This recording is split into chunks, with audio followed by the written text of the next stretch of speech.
अभिजित पाटील ग्रामपंचायत हद्दीत असलेल्या अनेक गावांमधील नवीन वस्तीमधील प्लॉट्सना गुंठेवारीसारखी अनियमित स्थिती आहे। याबाबत आमदार अभिजित पाटील यांनी हिवाळी अधिवेशनात प्रश्न उपस्थित केला। रस्त्यालगतच्या घरांसह अशा नव्या वसाहतींनाही नियमित करून देणार आहात का? वस्त्या, वाड्या, नवीन वसाहती यांचा यात स्पष्ट आणि कायमस्वरूपी समावेश होणार का? याबाबतही ठोस उत्तर मिळावे अशी मागणी आमदार अभिजित पाटील यांनी हिवाळी अधिवेशनात केली आहे।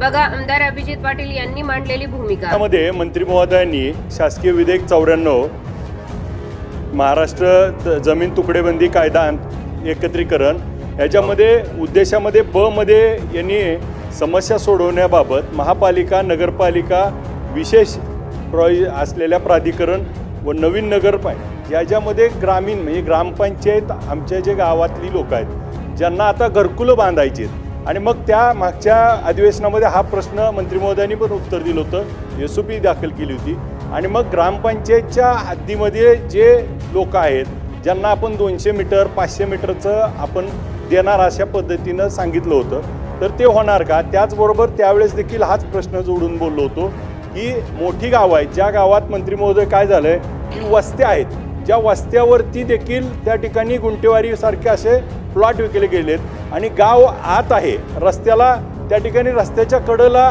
गावठाण आहे आणि नवीन गावठाण वसले, त्यांना देखील नियमित करणार का? आणि मग नियमित केल्यानंतर येण्यासारखे त्याला फॅसिलिटी मिळणार का?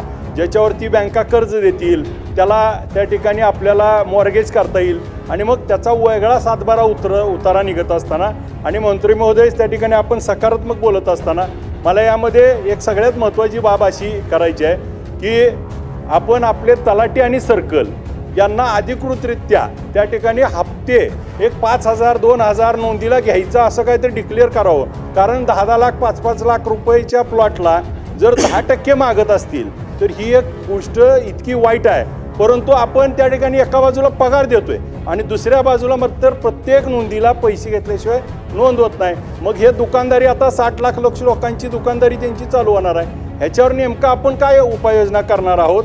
याचबरोबर जसं ह्या उतारे सेपरेट झाल्यानंतर आता ही इथपर्यंतच का इथून पुढच्या काळात पण ह्याच्यावरती आपण निर्णय घेणार आहे, कारण पुढच्या काळात जर आता ही चालू राहणार आहे तर तिथं त्याला नियमावली काय असेल आणि जिथं ग्रामपंचायत आणि ज्या आमच्या वस्त्या आहेत त्या वस्त्या याच्यामध्ये समाविष्ट कराव्या। हे विधेयक चांगलं आहे, या माध्यमातून अनेक लोकांचे आमच्या ग्रामीण भागातले देखील प्रश्न मिटणार आहेत, परंतु हे ग्रामीण भागाला लागू आहे का याबाबत स्पष्टता आणावी।